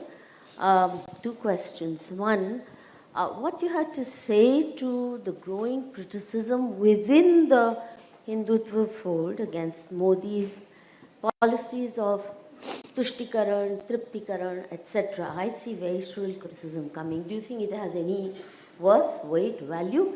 Second, it seems that while Modi is very militant in gobbling up chief ministers who buckle under pressure, but anyone who stands up to him, like Mamata Banerjee, he backs off. The first one is rather simple. I have already said that directionally I see more and more say and voice and prominence of hardliners.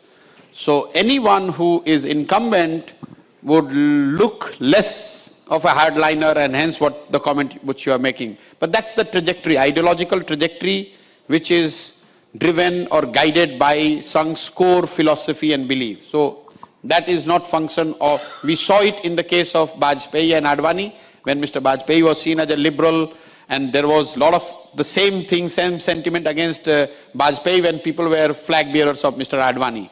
We saw the same thing happening between Mr. Advani and Mr. Modi when those who were the flag bearers of Mr. Advani started becoming the flag bearer of Mr. Modi, criticizing that he's not hard enough. Similarly, this trajectory is moving in that direction more and more. What she was talking about, Yogi's cult, that we need a bit more. It's like, it's an ideological intoxication. You need a higher degree of, I would say, hardline talk and actions to keep the same level of effect. It's a proven thing in science. You know, it happens in liquor. What gives the 30 ml liquor, what gives you effect today, if you consume it 1 year, maybe you need to consume 45 ml to get the same effect. What was the second question, sorry? His ability to take the militant. Backing I off, don't know if whenever someone. It has got nothing to do with Mr. Modi. Anyone who will stand up has a space because and can take on BJP because there is opposition on the ground. But you have to have the ability, the courage, the resource, the strategy to harness that. If you are not able to do it, then you will pay the price. Liz, please. Hi. Sucking up to them, if I can say so, sucking up to them is not going to give you a result. You have to stand up. I think Mr. Nadda said this, that if just because you come and take a picture and call me 4 times or something, you're not going to be we are not going to appreciate. We know everything that's what he claimed. But that kind of sums up their thinking, that you have to stand up. If you are fighting, you have to stand up. It holds true for everyone. Liz, go ahead. Yeah. Mr. Kishor, I just want to ask about your own plan. You've been saying that you will you think about a political party after assessing the ground situation, after getting to know what the people want. But you have registered a party in July 2022. Here comes the journalist. Yeah. Yes. You have registered a party. Are you going to take up that party, or what is your plan with Jan Swaraj party? First of all, which you have registered? the question is wrong. I have never said that I'm out there in Bihar to assess whether people want a new party or not. I have said that I'm here in Bihar to assist people form a party, because the data from Bihar is very clear. 55% people in Bihar have said in these many words that they are looking for a new alternative. What I am doing is exactly what I was doing with the political parties. I was advising political parties how to how to come together, how to build their organization, how to make it more effective, how to communicate, how to convert your support into vote. Only the canvas has changed. Earlier I was doing it for the party and a leader. Now I am doing it for the society called Bihar. So, as far as the party registered is concerned, I am aware that there are 3 individuals who have registered the name or a party with the same name called Jan Suraj. But I'm not the one who has started this. There are 3 individuals and I'm in talks with them. It happens even in the domain, if you block a name, people take that domain and then they seek money from you, or they seek some benefit, or they want to be some way recognized, because we are doing the whole effort under the name of Jan Suraj. If somebody has the brand name Jan Suraj Party, of course he or she would have some leverage, and it's not that I have started a party. The young gentleman there, yes. But there will be a party, so make no mistake. It's a stated goal. I've said it on 5th May 2021 that one of the goals of this whole yatra and the whole effort is to help people of Bihar form a political party, and we remain committed to that. Okay, if we keep the question short, please, and the answers also a little bit short, because I want to get through 5 more questions. Okay. Go ahead. Hello, sir. I'm Mahir. You mentioned Indra ji twice or thrice while you were speaking, and you spoke about centralization of power. But I would want you, I want to know that about 40 to 50% of the voter base has not witnessed Indra ji's era. So, do you think it is because they feel that this centralization of power, even though it's happening to the opposition is not per se clean? I don't want to use the word corrupt, but, and it's because of that they are, people are not voicing their opinion on this, and they feel it is right what the government is doing. Yes, targeted towards the opposition, but yeah. No, again, this Can I take a second question with it? No, I will just let him. I'll take one more question, yeah. please. Yes, please. The gentleman behind, yes, please. Short question. Yeah.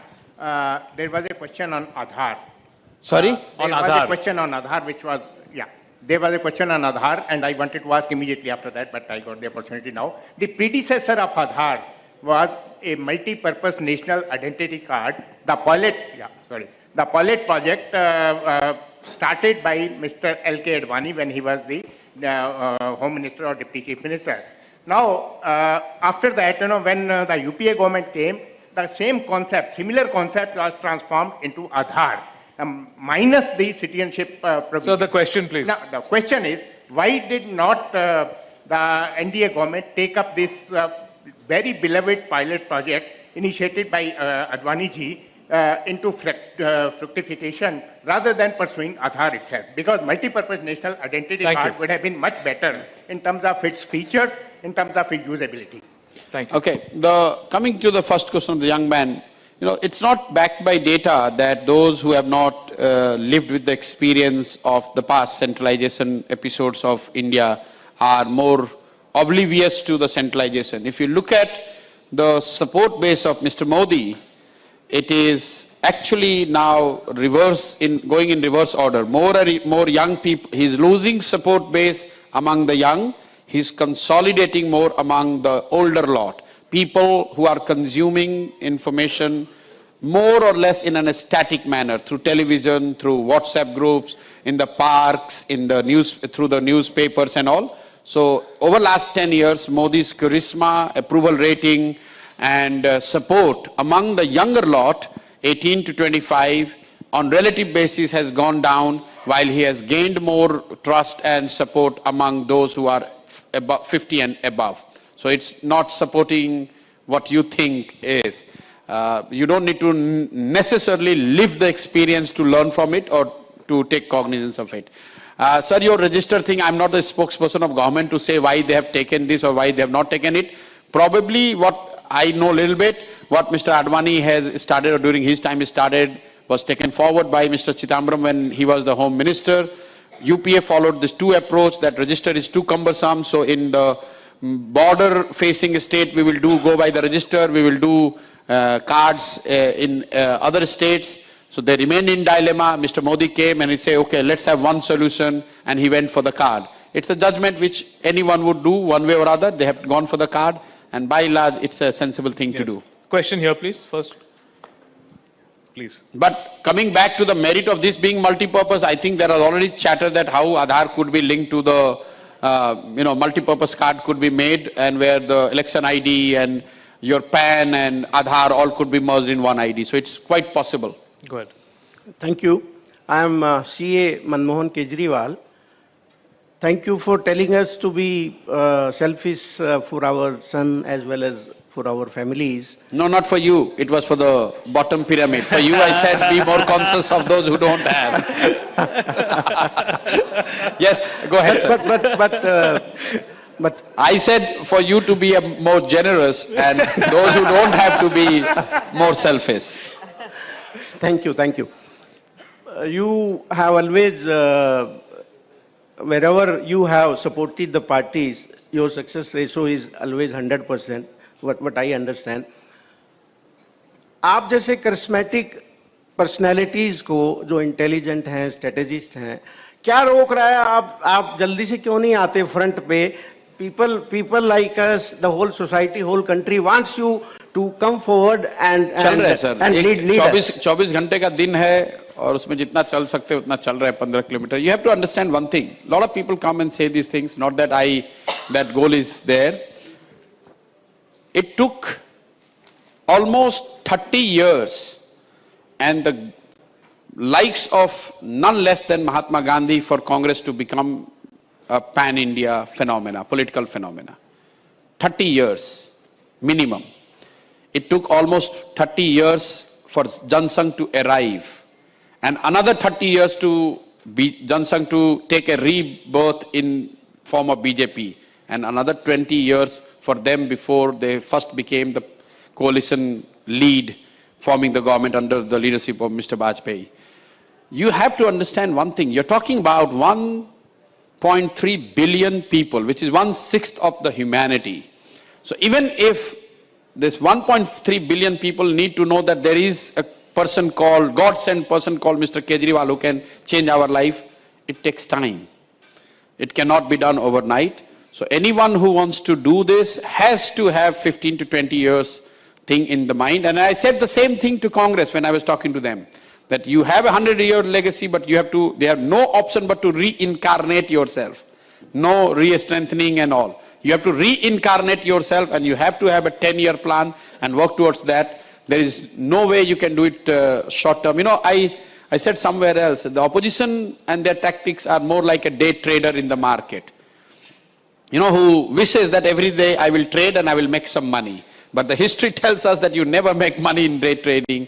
You make money when you invest and stay there for 10 years, 20 years. Maybe the return comes one year later. But temperamentally, you have to be a long-term investor. So you have to invest in the ideology, the formation, what you believe in, rather than keep changing every day. Today I'm going to go solo, tomorrow I'm going to have India Alliance, tomorrow I will go on Rafale, third day I will become Hindu. It's not going to give you result.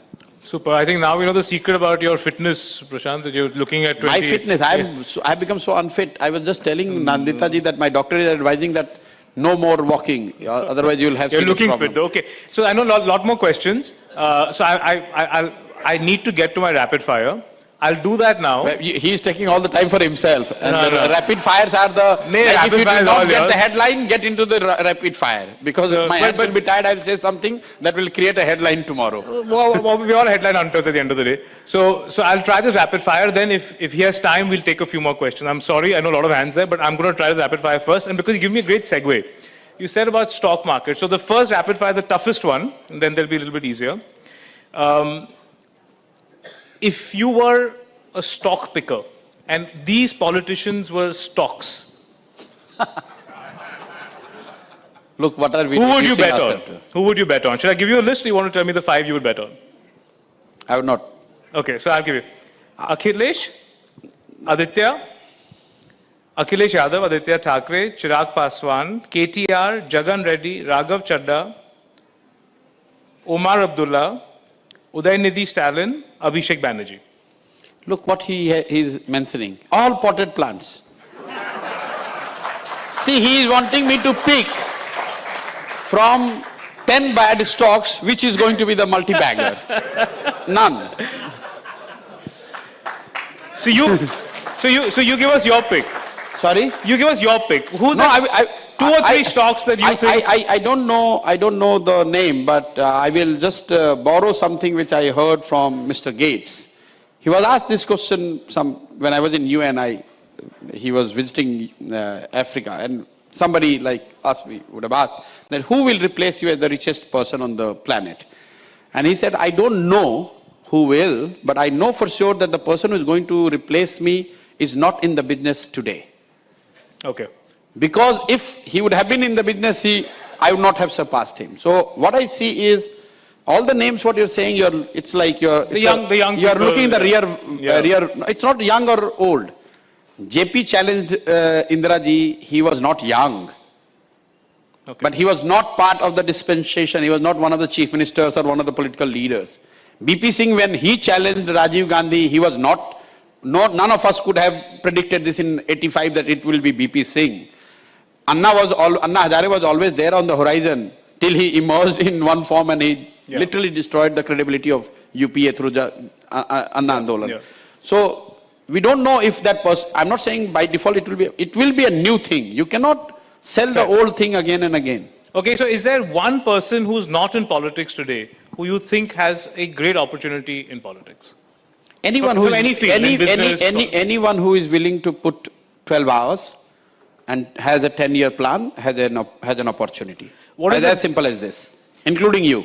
Okay. What is the number one weakness that? No, I'm already there. I'm already in politics, so I don't fit the bill. Yes. The number one weakness that may hurt the BJP electorally. Over-dependence on Mr. Modi. May not hurt him today, but as it has happened in the case of Congress, over-dependence on Indira Gandhi, the moment she went, all flaws are now apparent to us that there was no organization, there was no decentralization, there was no second-rung leadership, etc., etc. So long she was there, dominating, winning, nobody talked about this. So over-dependence on Mr. Modi is probably the greatest risk I see if I'm a BJP guy. And BJP, after Modi, whenever that happens, at some point, is there somebody you think is likely to take that place today you can identify, or will it be? I have no wisdom on that. I just said that whoever comes will be more hardliner than what Mr. Modi is. And will Nagpur decide, or will the people decide? Sorry? Will Nagpur decide, or will the people I have no idea about these things. Okay. I'm sure it's a BJP rank and file, the cadre, the key stakeholders will decide, put together. How Mr. Modi was decided. There was not one room where everyone sat and came with Mr. Modi's name. It was a 2-3 years of grassroots thinking, talking, pressure building. That forced the stakeholders to sit together and recognize him as a leader. The one thing you've learned from Nitish Kumar?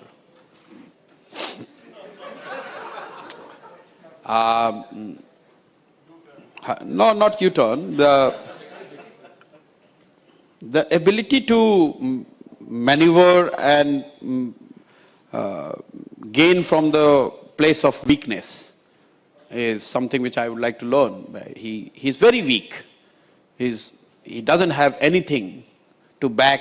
Forget about this presently what he has done. To remain Chief Minister of State as big as Bihar, as complex as Bihar, the person, he has never worked from the position of strength. In fact, once in his life he has tried to work from position of strength. That was 2014, and he was reduced to 2. So since then he has learned that, some of these leaders, including Mr. Vajpayee, Narasimha Rao, these were the leaders who knew how to win from the position of weakness. So sometimes it is, in reality, they are on the weak position, and they also make you believe what we say, koi isse nahi darta hai. So everyone comes around, okay, he's an harmless guy. So it's an art and a great weapon to have. It's meant to be rapid fire, but I can't resist. Is there one story, one anecdote you can tell us that shows where he used position of weakness to his advantage? Because you stayed with him, you were like very, Yes, I did. The very first time when he became Chief Minister, which was much before Mr. Modi, me or anybody else, BJP was twice in terms of numbers than Nitish Kumar. And that time it was BJP who fought Lalu Yadav. But Mr. Nitish Kumar successfully persuaded or managed to convince the central leadership of BJP Mr. Bajpayee, Advani, Arun Jaitley all put together, that, this caste bogey, he understands caste very well, so he plays it very well. So he played that idea that only if you have you have me, then I can manage the caste thing. Otherwise, the Mandal thing will not let BJP to kind of win the state.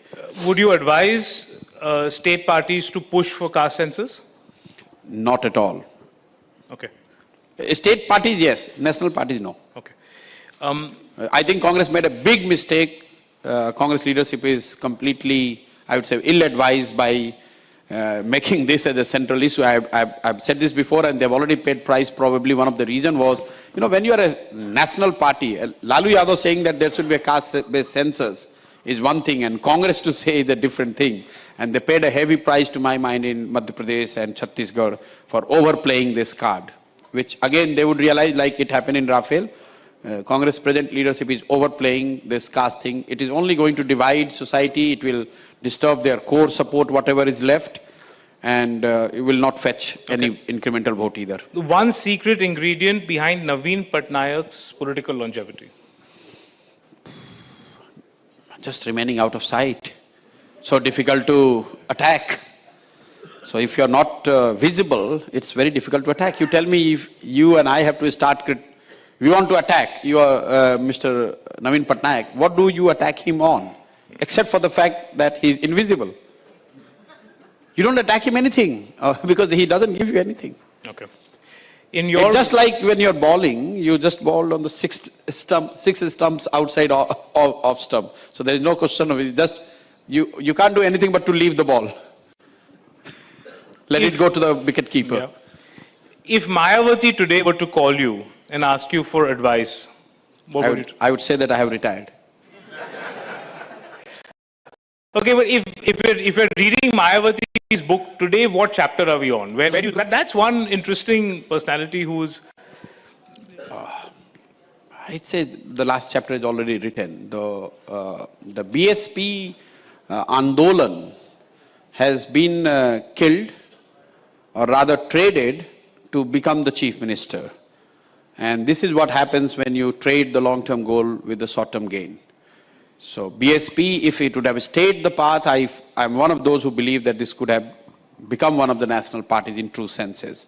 But in their pursuit to become the ruling party in UP, they made too many compromises, probably diluted the Andolan of this Dalit empowerment, and a political party where Dalits were the Anusuchit Jati, they don't like to be called Dalit, Anusuchit Jati, SCs are at the core. That got diluted, and hence when there is no soul, then body can last only that much. If the BJP were to call you today for advice on 2024, will you accept their offer, or? No, why would they call me, first of all? And even if they call, why would I go? I have left them long back. Okay. It's not about BJP or BSP. I have left that domain 2021. Yeah. It's just that you guys can't stop calling me the political... I find the funniest thing is that I'm called to talk about the entire politics of India. But if I say that in Bihar, Jansuraj will do well, people say, oh, he doesn't know what the politics of Bihar. No, I don't know politics of Bihar, but I know politics of whole of India. What will happen to BSP, to BJP, to Lalu, to Rahul. But I don't know what is happening to Jansuraj. And I find it very funny when journalists write this. I say, there's no problem in them saying that I don't know about Bihar and politics.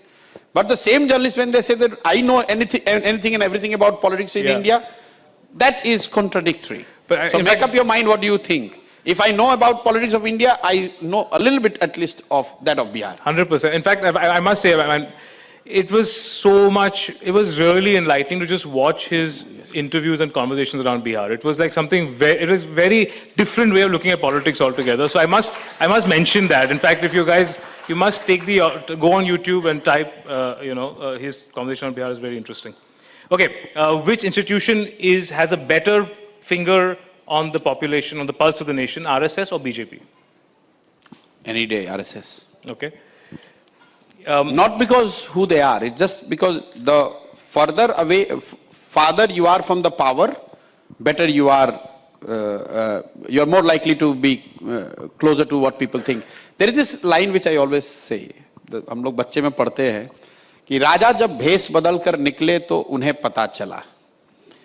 This is a great line of wisdom. No matter who is the king, no matter how smart you are, no matter how big is your tantra of data and information collection, so long people know that you are a king, you will never going to get the right information. Yeah. तभी तो ये कहा जाता है कि ये राजा जब भेष बदल कर निकले तो उनको पता चला कि प्रजा को ये दिक्कत है.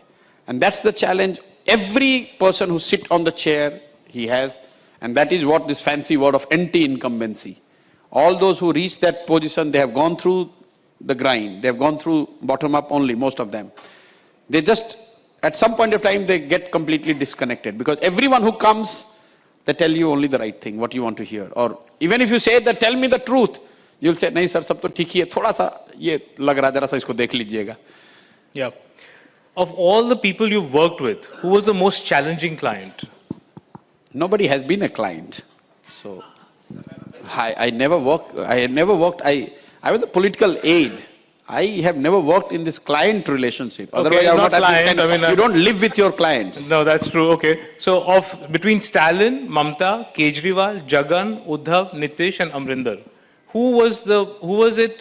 which campaign was the toughest for you? Toughest was Punjab in 2017 because it was with Amrinder Singh and Congress, which is up against a rising force of AAP. A lot of people do not realize that what stunning success AAP got this time, they would have got it in 2017 only, but for the campaign what we did. So I have said it before, I have said it immediately after the election. It was the toughest election. It not talked about much because it was not between Modi and Rahul and two national parties, but it was the toughest election to crack. Because when we started, Congress was somewhere around mid-20s, and Aam Aadmi Party was polling 50%. And every day we used to go and look at data and say, nothing is moving. And 6 months, the needle didn't move. But there came an opportunity, and we just, literally, electorally, we killed them. So it was tough. And out of all these names that I said, the people who you've worked very closely with, who's the one person you've learned the most from? I learned from everybody. My father has taught me one thing which has done great service to me, that whoever you meet, there will be always people who will look at the gaps. You look at what is his strength, why that person. So I have learned a great deal from Laluji, from Nitish, from Modi, everyone. We learn from, I'm nobody. I learn from everyone. The one big difference between Modi of 2019 and Modi of 2024? I told you, that in his own way, in 2019, he was somebody who is taking India to the greater glory. In 2024, he is somebody who is bringing God to India. Identity or welfare? Which one of these is the more potent election weapon? Welfare. Never make this mistake. A bad government, no matter how much you play, whether it's Mandal, Kamandal, will not give you the vote. Okay. It will give you some vote, it will not give you the victory. Unless you marry welfare with identity with something, welfare with something, it's not going to work. The one thing that needs to change in Dravidian politics? Dravidian politics? Yes. Dependence on cash. It's a sad affair for some of the most prosperous and well-performing states. The influence of money in politics is far greater and worrisome than what it is in northern India. So elections in Tamil Nadu, Andhra, Telangana, Karnataka, to some extent now in Maharashtra also, are becoming so expensive, and the money which we hear and see, it's just unimaginable. An MP, a member parliament in Tamil Nadu, the money which they spend, probably that money is good enough to fight the whole state in north. It's sad. If you were today to predict how many seats for BJP, how many seats for NDA? I would never do that. I never do this. that. I know, I would never do this. I would say that as of now, Modi-led NDA or BJP they have a significant advantage. They are well ahead. It would take something unthinkable in next 2 months for their gains to reverse. Okay. It's not easy. Last question, rapid fire, then if you have time, we'll take for audience anymore. Is there anything Prashant Kishor is afraid of? I'm afraid of. Prashant Kishor is afraid of. I'm afraid of getting up in the morning and realizing that my brain is not working. I'm very scared of this brain strokes. So, Okay. so if I'm not able to think, that's something which really scares me.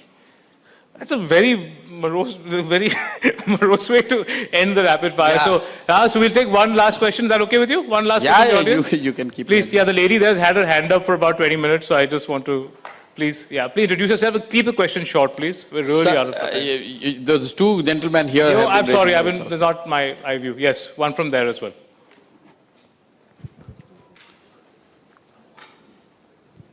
In the meanwhile, maybe the gentleman here can get the mic. Hello. Don't you think Jan Swaraj campaign started a bit late? Additionally, in your campaign objectives, you mentioned the importance of identifying the right people at the grassroots level. How do you plan to identify them? Who, according to you, are the right people as such? And furthermore, if you could please provide some insights upon Bharat Jodo Yatra. Do you think that it would benefit the opposition? Well, who am I to comment about whether Bharat Jodo Yatra has benefited opposition or not? Definitely, if you do that kind of massive public outreach, it will do some good to you. Make no mistake, no matter whoever is doing. That kind of effort would have resulted into doing some good to Mr. Rahul Gandhi or Congress or opposition as a whole.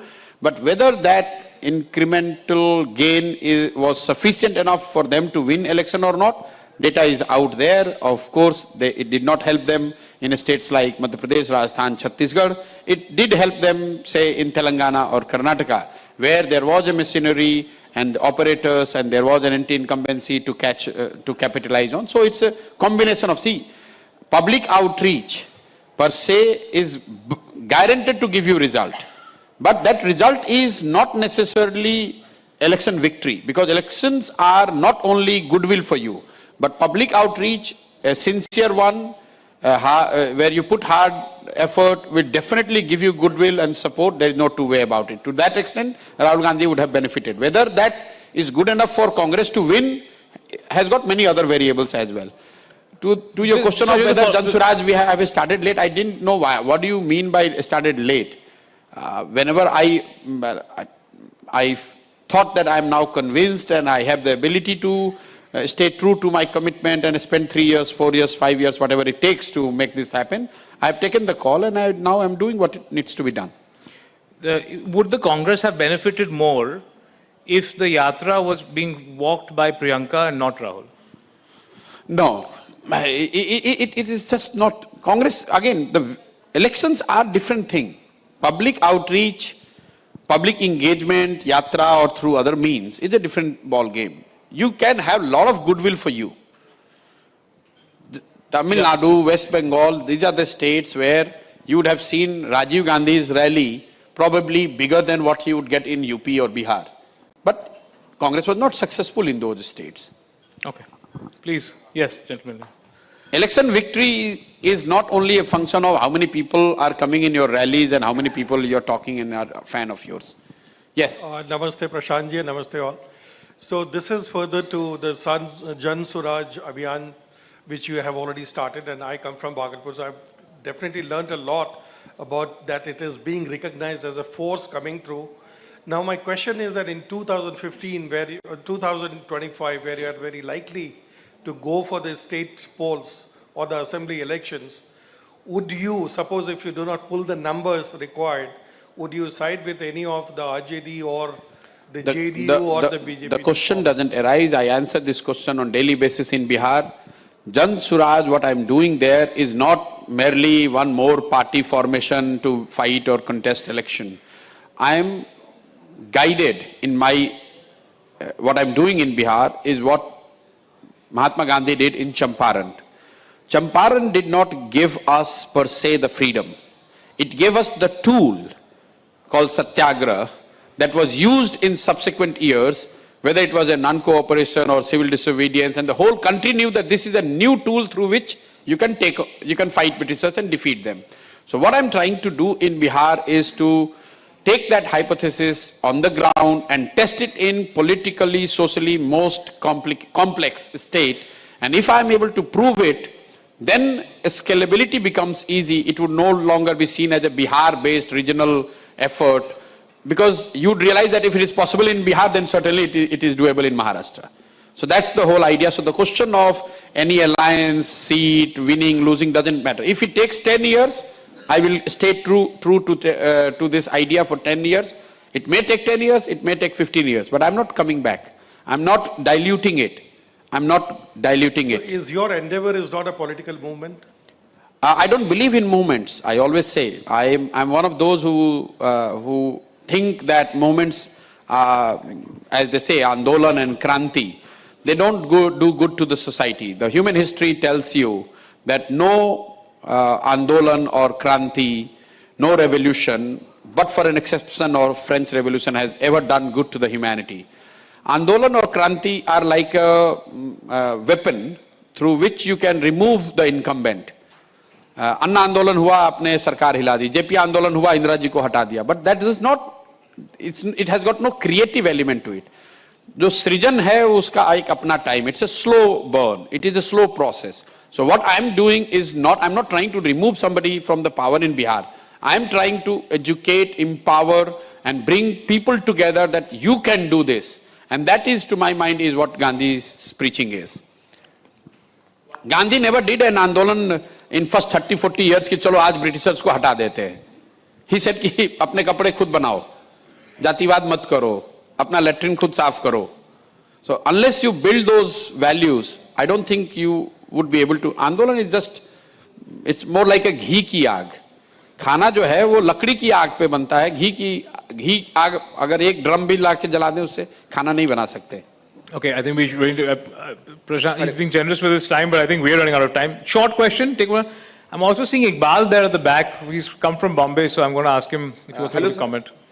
Hello, sir. I'm Adnan Ali from Jamia Millia Islamia, Educame CRC. And my question is that in whole conversation, you didn't talk about the Aam Aadmi Party. So this is the first election when Aam Aadmi Party contest as a national party. So do you believe that Aam Aadmi Party make any difference in 24 results? No. Some of you guys, you are a young person. Aam Aadmi Party is one member party, Lok Sabha. Just be objective. You need to grow 200 times. In 2 months, is it possible? In 2 years, it's possible. How smart you have to be to grow 200 times in 2 months? You are saying it's a national party. It's a technical thing. But in 20 party. years, you believe that it's a, because you know the one no, thing about them is that they're not anti-Hindu. Not even in 20 years, because they do not have what I call ideological and institutional rooting of any kind that make them distinct from BJP or Congress. So they don't have the legs to stay true for next 20 years, and short run, what they have been attempting to do, they failed in 2014, they were butchered in 2019, and I don't see them doing anything very different, drastically different at national level. In the process, they have become one more party in India. They no longer have that distinct thing that we are a party with a difference. They have become one more party, like there are 300 other parties. Okay. You want to take one last one, right? There's the last one, please. Yeah, hi, Prashant. My name is Chanakya. So I want to ask... Your name is? Chanakya. So, salute to your parents. Yeah. So I want to ask 2 short questions. That do you think that what Rahul Gandhi currently doing right now, it will bring success in next 10 years? Because what he did south to north and now he's doing east to west. What LK Advani ji did a Rath Yatra, today the BJP got success of that after a long time. Do you think Rahul Gandhi can do that after 10 years? Do you think this Yatra will do fruitful to that? And my second question is that when Prashant Kishor is joining Congress, because you have said in one of your interviews that your ideology matches with Congress, and after Lok Sabha elections, the Congress has to take a call, what will be the role? Well, you're just distorting a little bit of my words. I was asked the ideology, and I said that my ideology is closer to what Congress claims to represent today. So there's a difference. But yes, if you have to bind me to that, I would certainly put myself more on the left of center than right of center. So to that extent, I'm closer to what Congress is claiming or is supposed to represent in ideological terms. The first question you said, what Rahul Gandhi's Yatra will do, I think just tactically speaking, this is the worst decision on part of him to, just purely from the timing point of view. You are the commander of the army. You don't leave your headquarters when your entire battalion is at war. You do visit sometime. You don't leave the headquarters. If you wanted to do Yatra, L.K. Advani did not do Yatra 2 months before elections. This is the time when he should be at the headquarters, rather than him being in Manipur. So it's just a commonsensical thing. I sometimes, I find this very amazing that who advises these people and how they take call. Certainly they are much more experienced and smarter than us, but I just don't understand this logic behind it. 10 years, yes, if he continues this path, he completely erases the elections in between, but you have to be alive to fight 10 years. As in economics, they say, in long run, everyone is dead. Okay, Prashantji, thank you so much for your time. Thank you. Thank you very much. Be 2 hours on a cold winter morning. I think very few people could have held the crowd like you did. Thank you so much for your insight. Thank you. Thank you, Mr. Kishor. Thank you, Vandita. Thank you, Anand, for this insightful conversation. May now invite Mr. Rajkamal Jha, Chief Editor, The Indian Express, to present a token of our appreciation to Mr. Kishor. This illustration is created by our illustrator, Shubhajit Day.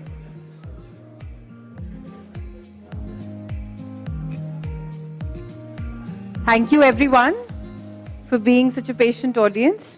I'll take a moment to thank our partners. Presenting partners, Religare Enterprises Limited. Associate partners, Bagris and Diwans. Hospitality partner, Le Meridian. Do stay back and join us for some tea and snacks. Thank you.